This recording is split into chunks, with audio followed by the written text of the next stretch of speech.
Hi, everyone. Welcome back. It's great to see everyone here again. You know, in putting this material together, I was thinking that one of the flaws in the teaching methodology for the Lean Startup methodology is it's sort of an attempt to do everything really fast and and favoring speed over quality. And we're kind of jamming maybe 2 years of coursework in an MBA into a very short period of time. And in this topic is covering distribution channels and customer segments and revenue streams, which, if you remember the business model canvas, this is a rendering of it. Those are three key parts of the business model canvas, and it's kind of like jamming a sales course, a marketing course. Oops. Flash flood. I'm getting pretty used to those. It's like jamming a sales course and a marketing course and maybe even a managerial accounting course all down your throats at the same time. So there's a lot of information here, but I tried to high grade it so that you can find something that's really applicable if you're participating in a competition or if you're just trying to learn about this methodology to help you launch your business. What I would suggest in terms of being able to use this, and if you're a competitor in the competition, is make sure that you understand something important about your business as it relates to each of these things in the canvas, particularly the right side of the canvas. You'll be forgiven in the competition for not having a really detailed IT plan or human resource plan, some of the things that are more on the left side of the canvas, but you won't be forgiven for not understanding how the bridge between your value proposition and your customers. And the bridge is the channels, customers, and customer segments. So why don't we dig in, starting with channels? So as usual, I want to invite you to interrupt me and yell or wave or put something in the chat if I don't notice. Someone will help me. But also, I'm just going to keep talking into the empty space and kind of going pretty fast. So don't pretend that you understand, because I'm not that good an explainer. So when you talk about channels, really think about it this way. Think somewhere out in the world you have a set of customers, and hopefully you know something about what their needs are, what their unmet needs are, and you've developed a solution or a product that you think meets their unmet needs. So that's good. You have a solution that fits a problem. You have a product that might fit a market, but that market is out there in the world, and it's not that helpful if you don't think about how you're going to connect those two things. And that's what the channels are. So here you see some examples of the channels that exist for a generic business. So a channel might be the online channel. If you decide to go that way, you might decide that you might be making a piece of something and that you're incorporating it into another product. Like, let's say you made a chip for some sort of high-tech product, and you OEM'd it, so that means original equipment manufacturer. You put it into their product. So there's a lot of different ways to go about this, and you need to think about these channels, because these channels are costs for your business. These channels are investments that you will have to make in the business, and you're going to have to know something about that. Particularly,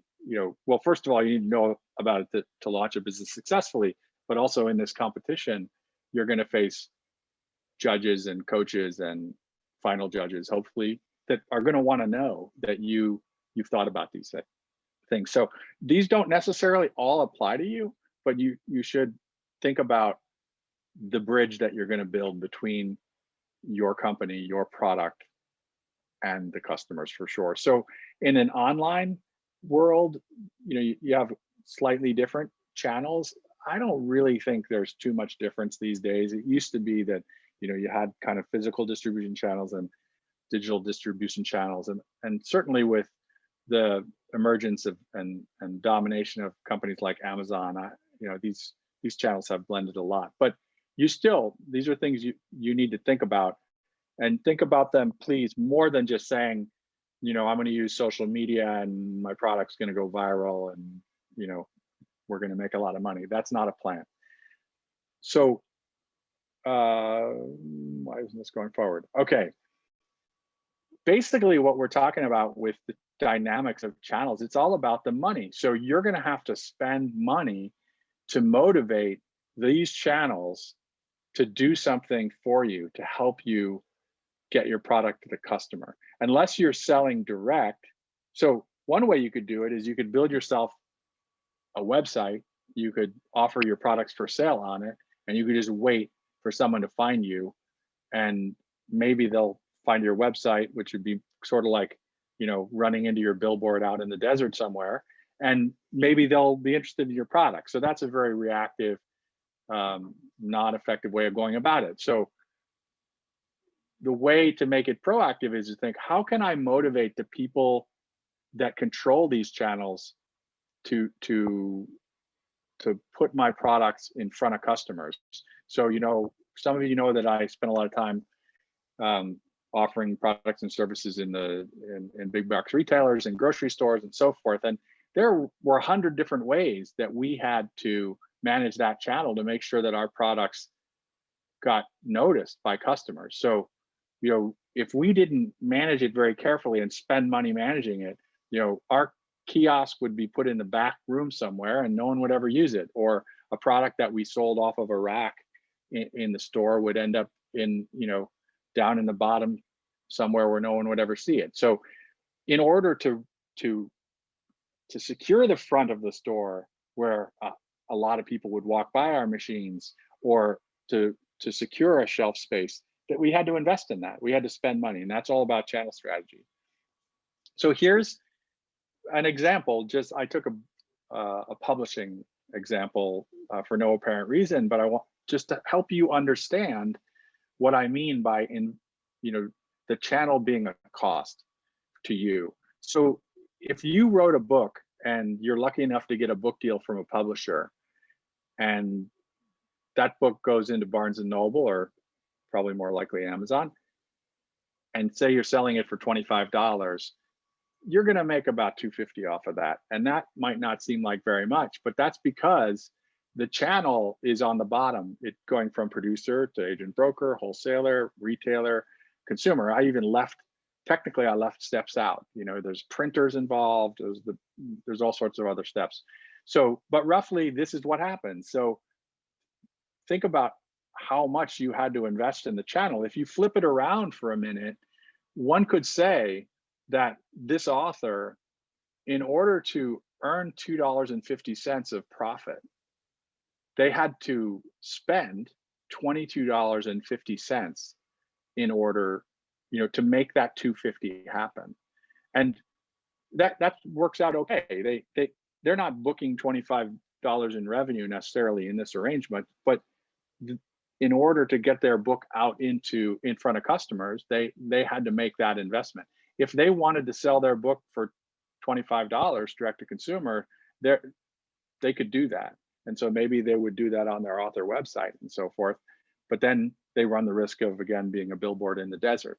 So you invest in the channel because the channel controls your customers, maybe. Anybody have any questions about that so far? Okay. So there's some basic channel questions that you want to think about. And it's interesting how often people don't think about this.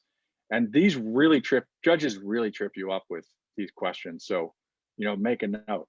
For example, let's say you're an app and you decide you're going to sell your app for 99 cents or $1.99. And you can make some prediction about how many people are going to download that app. But who controls the channel for apps? Well, the smartphone companies control the channel. So, if it's an Android, or if it's on iOS, you have to deal with them. And in fact, Apple is going to force you to pay at least 30% of that 99 cents or $1.99 to them, just for the privilege of being in the Apple store. So they really have a they're a gatekeeper. The channels are gatekeepers, and that's, oh, I think, an important way for you to think about that and take into account all of these costs, because it could be that when you're figuring out how much to charge for your product and you said, oh, I'm going to charge 99 cents, that doesn't seem as attractive anymore if it turns out that you have to invest $2, to get people to buy it in the first place, and you're only going to make, 99 cents. So every channel strategy has completely different economics. So let me show you a few here. I'm going to go really fast through this, but in this case, you're direct selling a product. So you have the cost to make the product, and then you have whatever price or revenue you're earning for selling the product, and the difference between those things are your profit, and it goes towards other things like operating your company and paying your employees and paying the developers who develop the product, and so forth. So if we keep going, another way to make it more complicated is we might decide to sell our product in partnership with folks that have really good presence in the market, and so we're going to use a reseller. So they're going to take our product and they're going to sell it, and we need to leave a profit margin for them, right? They're not going to do it for nothing. And so if you're trying to sell your book in Barnes and Noble or on Amazon, they're not going to just do it out of the kindness of their heart. It's a business after all. So as you carry on, this gets more complicated. The model gets more complicated, and you should notice that your profit is going down and down and down. And so you can go back, I'll share these slides with you, and you can go back and look at each one of these models, but you're going to want to be able to explain your go-to-market strategy as it relates to channels down to the economic structure that you're proposing to use to motivate folks in your channel. So not just how much money you think you're going to make, but how much money are your partners going to make by participating in your enterprise. Okay, so now we have channels. We've figured out how we're going to, I guess, the roadmap for how we're going to connect customers and our solution, or customers and our product, depending on what we're offering. So now we need to think about how we're going to communicate with those customers so that they know that we exist, and second, that they're somewhat excited about what we have to offer because they see that it solves a need that they have.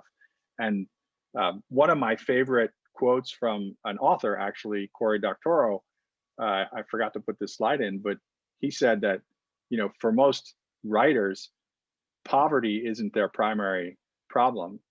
Obscurity is their primary problem. So you think I think of this very aptly applies to entrepreneurs, right? Often entrepreneurs are thinking, we have to make a product and start to sell it as soon as possible because we don't have any money, and I'm sick of eating ramen and and mac and cheese, and so you go out with a product as quickly as possible at the highest price possible. But generally speaking, that's a mistake, because again, your problem isn't poverty. It feels like it's poverty, but really your problem in entrepreneurship, in new ventures, is obscurity, meaning that no one knows you exist. At best, you're this billboard out in the desert, and you have to figure out how you're going to create awareness among the customers, and how you're going to get them to try your product, how you're going to get them to continue using your products and services over the long term, so you can have a lifetime relationship with these customers, and also how you're going to delight them to such an extent that they're going to tell others about it, which would be sort of the gold standard for customer relationships. So in lean startup land, they call this getting, keeping, and growing customers. So I'm going to show you now this sort of, if you watch the videos, which I hope you do because it was homework, some of this should be review, but I'll go through it fairly fast. It's a weird double-sided funnel. So it starts with companies, customers don't even know who you are, and you have to think about, how am I going to make them aware we even exist? And there's a number of different ways you can do that. In traditional advertising, you might My ridiculous example is to spend $4 million on a Super Bowl, a 30-second Super Bowl ad, which I think was the going price this year. I don't know. I didn't watch the game, but I keep using that example anyway because it's so, it's so salient with most people that, because the Super Bowl ads are so popular. So that's not to get anyone to even buy your product. That's just to get them to know that you exist. So that's a pretty big investment. I don't recommend going that route if you're just starting out. So then you have to get them interested and get them to actually try the product in the first place. And depending on whether you're an online company or you're a physical goods company, there's a number of different ways that you might go about this, and you might track it. So I've suggested some key metrics. This is actually from Dave McClure, the former founder of 500 Startups, and it's been called pirate metrics because the AARRR sounds like what a pirate would say. R. So think about the get portion of this as the demand creation, how you're going to create demand for the product.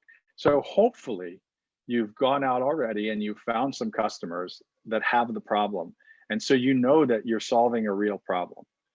Heaven help you if you're making a product and you have no idea whether people care.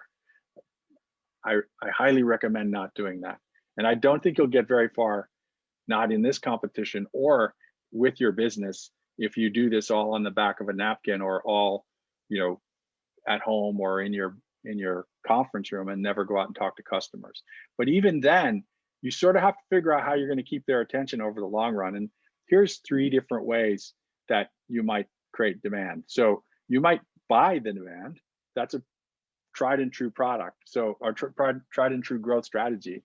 So you're going to literally pay to get people's attention and get them to try your product. So could be any kind of traditional advertising, or could be bombarding them with banner ads, or paying Facebook or Google an immense amount of money so that you keep coming up in people's social media and search. So that's a pretty good way to get strangers' attention. And then to keep customers' attention, you sort of have to earn it. So you think of this as the attention that you might get for your product or company just because it's actually a really interesting thing.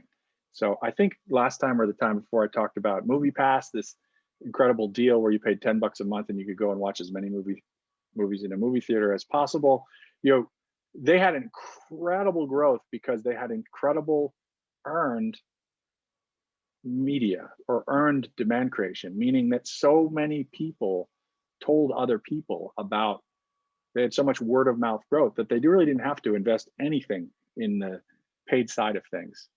And then of course the owned part is when you're serving customers with your own physical locations. It could be your website, it could be your actual store, it could be collateral material, whatever that you're distributing. So no matter what, you need to think about what your strategy is going to be for creating demand. And this is all just to get customers, not necessarily to keep them. And Steve Blank in his courses has this, I pulled this is a screenshot from one of the videos you hopefully watched. You got to think about the complex customer case. It's not always as easy as marketing to the teenager who wants to play the video game, because that teenager probably doesn't have any money or any credit card. And so who's going to make that purchase? Well, maybe a parent. So then, the parent is somewhere else in this customer chain. So the complicated case is something you have to think about as you think about your marketing and awareness campaign. Okay? Questions? Oh, okay. Somebody tell me if there's anyone in the chat. Okay. So if I were you and I were acquiring customers, I wouldn't just assume that, in today's internet world, we're going to be able to get a lot of attention because we're going to, do something on social media, or that we're going to, have some big PR launch. I think you can be a lot more clinical about it.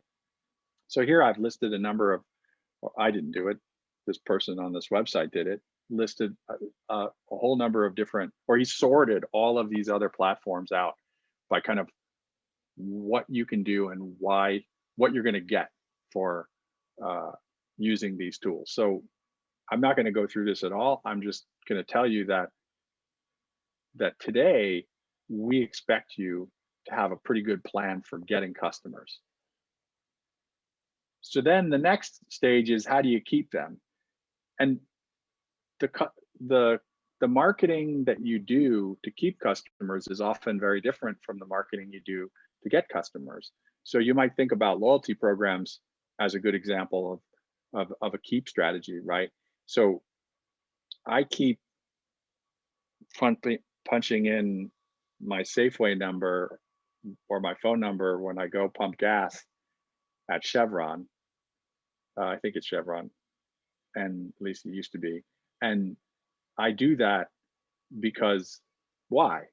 Well, because I get a discount off the gas for doing that. And the only way that I can keep getting that is if I keep spending money at Safeway. So there's this double keep loyalty program strategy going there in partnership between the gas company and Safeway. In there, I can't get that deal on gas, at least if I go to Texaco. I might have this wrong. I don't even know. It's just down the street. But I definitely can't get it if I go to Foodland. So that's a sort of pure play example of a keep strategy. And there's plenty of other examples. I mean, one of the ways that Amazon keeps me as a customer is by bombarding me with suggestions for other things that I might like to buy because I bought something else. And I think I personally have the world's most complicated profile on Amazon because all of the purchases of my entire family go through me. So I get recommended, everything from books that I really want all the way down to makeup and jewelry making equipment that I don't really care about, but it still comes to me. So, but it keeps my attention and it keeps me as a customer because there's so much, it offers me so much. So you need to measure. In most businesses, you would want to measure how long you can keep a customer. Because think about it this way: if you get somebody to try and then they just try it once and they don't come back, then you're probably going to have to spend a lot of money marketing to get in the paid media area to get them to come back. So that's a very expensive proposition. But it's always far more effective to keep a customer happy than it is to get a new customer. And that's why you want to focus on metrics like churn. So that's the rate at which you lose customers. So the rate at which new customers replace old customers. So, and then finally we have the grow part. So this is pretty rarefied air where you've got a well-established customer relationship and they love you so much that they're helping you grow your business by either buying more products from you, the way I do with, say, Apple.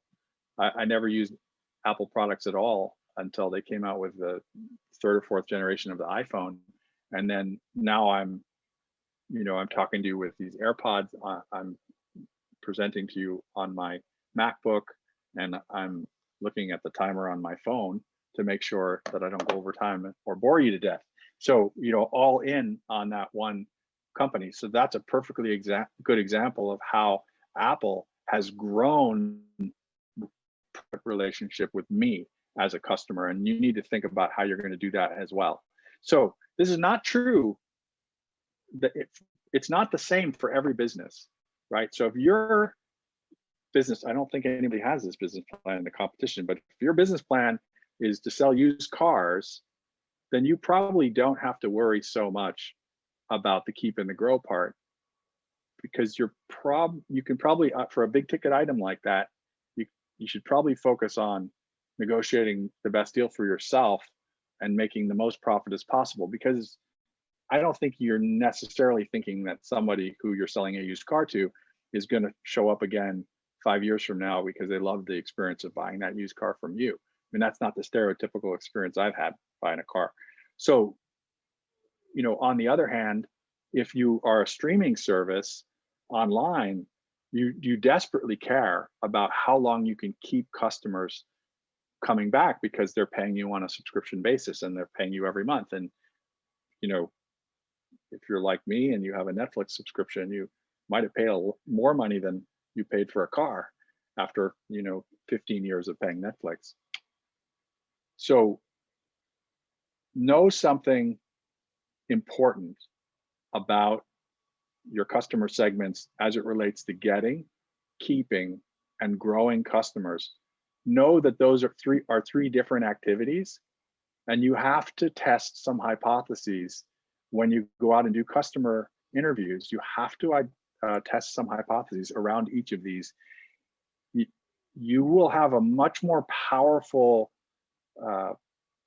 business and presentation in the competition if you can show that you know something important about the way you acquire customers specific to your business, the way you keep customers, and the way you're going to grow them. Okay, I'll give you a chance for questions. I have a question. Yeah, jump in. All right, this is Kyle Hart. I'm with Nimbus AI. So everything that you've been going on in terms of channels, customer relationships, I'm not sure if it'll be the same with revenue streams, but this is mostly like business to customer sales. I know that you could probably have like a whole nother deck on business to business sales, but like how does that work? Because it seems like, you know what I mean? So say sales, I don't have to worry about distributors. I don't have to worry about, viral marketing or anything like that. So yeah, so you're right, Kyle. I'm using examples. I'm using a lot of examples from B2C, but there wouldn't be a completely different deck for B2B. There wouldn't be. It would be the same deck, same challenges all the way through, except I would do a better job of thinking of examples that were relevant to you. So if I can go back and look at this, this get, keep, grow, there's nothing really different here for B2B and B2C. In fact, even my Super Bowl example works for B2B because half of those things are, advertising services that consumers aren't buying directly. So I don't think it's different. Now, what I will say is that with B2B, there are definitely some tactics that you probably won't use and probably won't count on, right? I'm not an expert on marketing, but I don't think that you'd be probably doing a lot of the, some of the paid and earned types of marketing I've been describing if in a B2B product, because your world is much smaller, right? You don't have 50 million people in a customer segment that you're going after. You might have 50 target buyers, or 500, right? And what maybe the way that you're going to reach them all is through one trade show a year and a trade magazine that they all read, right? And LinkedIn. And so the set of tools that you would use to get, keep, and grow are smaller or more targeted, but they're still the activity of getting, keeping, and growing customers is the same. Does that make sense? Yeah. Yes, it does. Okay, awesome. Thanks for that question. That's a good one. Anybody else before we jump to revenue streams?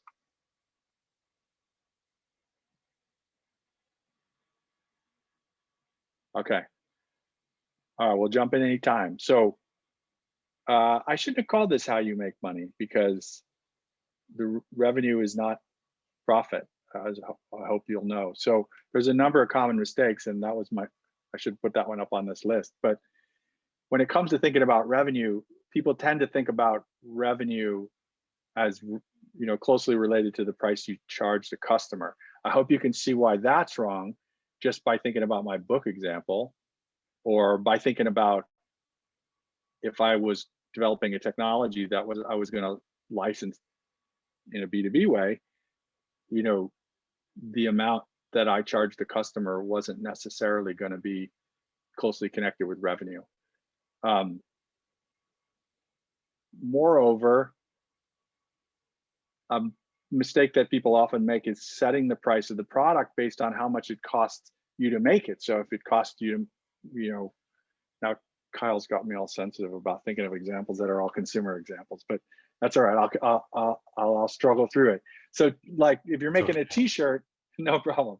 If you're making a t-shirt and it costs you $10 to make the t-shirt and you want to make a profit, so you just decide I'm going to sell that t-shirt for $20, that might be very logical, very, you know, seem very rational, but you haven't really established that that t-shirt is a good value for a particular consumer at $20. So you might be leaving a lot of money on the table for yourself if your t-shirt is so desirable that someone is willing to pay $100, or you know, people just might not want to buy your crappy t-shirt for $20. So, or you're selling it for 20, but you might have to pay the distribution channel more than $10 to, you know, to get it out there to customers. And so that's not that's not a price at which you can make a profit.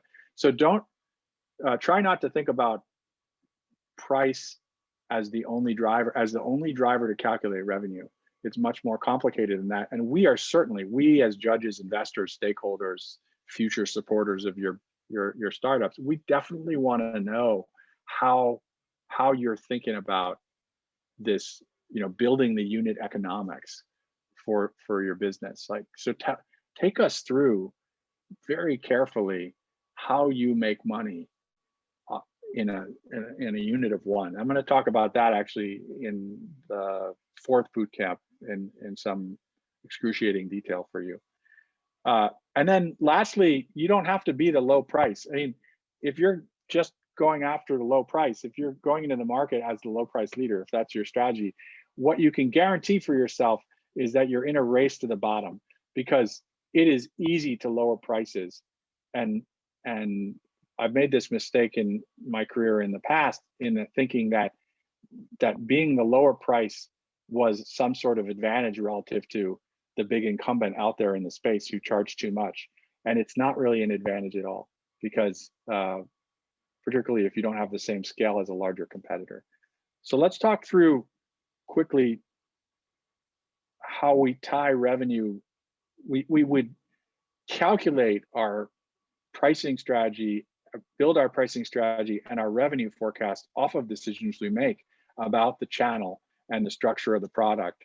So if the channel strategy is going to, plus the costs of making the product together, really counts, that's all the costs associated with getting the business to the customer. And so the only thing that's left is whether or not I'm choosing to make a profit.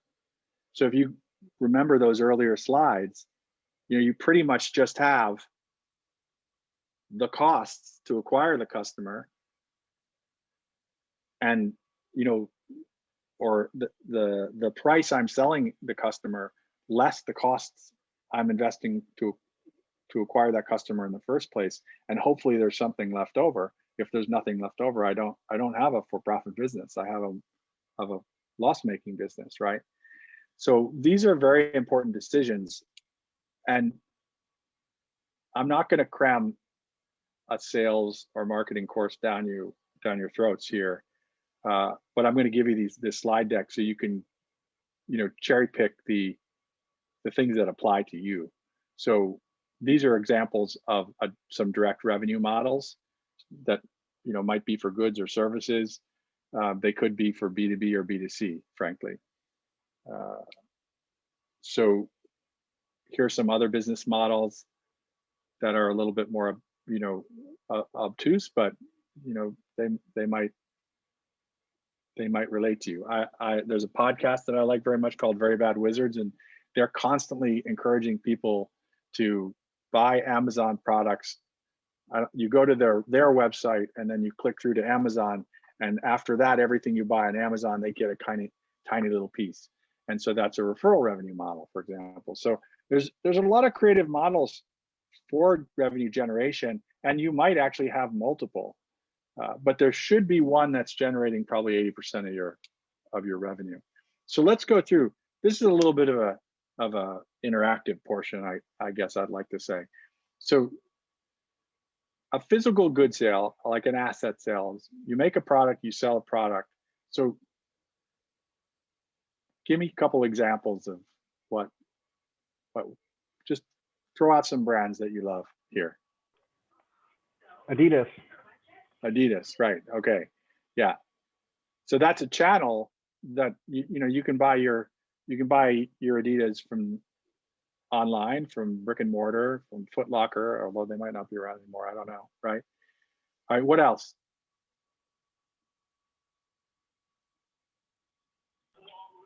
Tesla.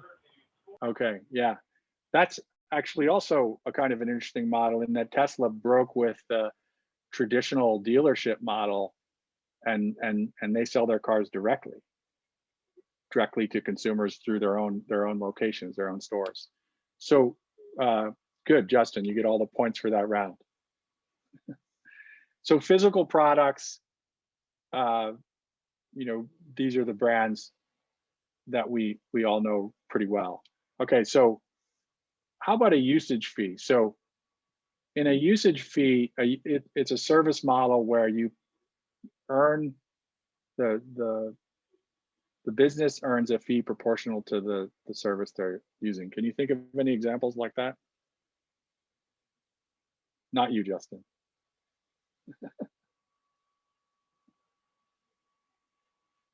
Throw something out there. The folks who have been my students before, I'm very impatient with my own questions. I usually can't wait, but do you have any suggestions? Those internet plans that charge you by the gigabyte. Yeah, that's a perfectly good example of that. Amazon Web Services is right on there, right? I think Sunrun puts solar panels on your house and then charges you, basically sells power to you based on your use, but hopefully at a better deal than you get if you're getting it from a traditional power plant. So FedEx, your charge is proportional to the size or weight of your shipment, right? Okay, so how about subscription fees? This should be easy. Somebody can think of examples of subscription fees. YouTube. Pardon? Oh, YouTube. Huh. Yeah, I guess I don't use YouTube enough, but I guess you can pay. You can There's pay YouTube. for a premium YouTube service. Like, okay, yeah, that makes sense. Ad. Oh, to not watch an ad, right? Yeah, that's a perfectly good example. So I had Netflix on here. Salesforce is a B2B subscription service, right? They're not marketing to consumers, they're marketing to corporations. So with subscription services, it's very important to understand how long your customers are going to stay with you on average, because the amount of money you make isn't really derived off of what you charge them on a monthly or an annual basis. The amount of money you make from one customer is that multiplied by how long they're going to stay with you. And being able to predict that lifetime value is very important because it's going to help you decide how much you can invest to acquire customers in the first place, right? Because if Netflix knows that you're going to sign up and on average you're going to stay for 5 years, then they have a very different pot of money to work with than if they thought you were going to bail after 1 month. So renting, so fee for a temporary access to a good or service. Can you think of any examples like that?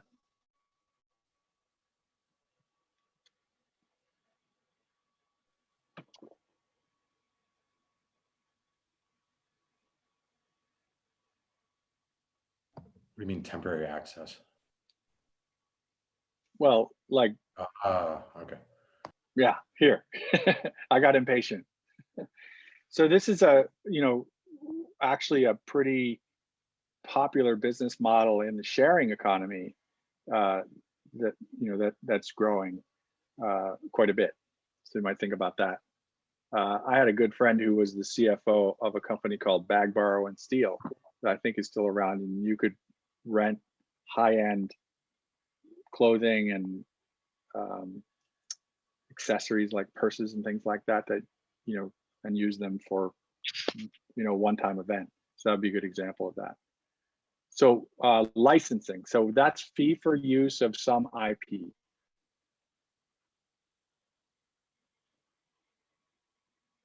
Everyone on this call is actually a customer in a licensing model. Zoom call. Pardon? Zoom. Yeah, that's exactly right. You're licensing, you're basically paying for permission to use their platform. And if you're using a Microsoft product, it's the same thing. Or if you're using a gaming product, it's the same thing. So in it, probably the largest growth business model out there because of the internet is what you might call an intermediation fee. So here you think about two-sided marketplaces that are out there that bring buyers and sellers together. Like we're all using those now. Can you think of examples of those? Uber, Probably, Marketplace. probably Facebook sells your data to other platforms, and then they use that. That's actually, I understand why you would use that as an example, but that's actually not an intermediation fee. That's advertising, and I have that on the slide too. But Okay. so think about two-sided marketplaces as, Airbnb is probably a great example, or Uber, or Etsy, or eBay, right? So they're bringing buyers and sellers together, and earning their revenue model is earning a transaction fee that's usually calculated off of some, the relative value of the transaction that they're enabling through their platform. So since we kind of cut to the chase on advertising, this is a huge one as well. So brands and companies are paying a huge amount of money to target your target your interests and your preferences, to know your interests and your preferences. So these companies are selling you're the product, in fact, selling you to they have a B2B model. In fact, they're selling their knowledge of your habits and your preferences to big brands and big companies, so that those companies can target you more effectively with advertising. So think about revenue streams in this way. What are my customers paying for? What capacity that they have to pay in the first place? How will I package and distribute that project to them? And and that you kind of have to combine the thinking about the channels with the pricing, because those two things go together. And next week, I'm going to talk about unit economics, and hopefully that'll have a little bit more specificity on how you might build a business model off of a unit of one. So what I would say that you should be thinking about right now is, do you understand what your profit per X is? So your X, well, you should know what your X is. That should be the one transaction that drives your business. So in my t-shirt example, it would be profit per t-shirt, right? But if I had a web platform or a digital business, it might be profit per discrete user, or profit per page view. So there's a lot of different ways to think about that, but you need to know what that is. And many people go through the entrepreneurial process without analyzing this, because they generalize their model to, I'm going to make this much revenue because the market is this big, and I'm going to have this much cost, and that hopefully in time I'm going to have profits.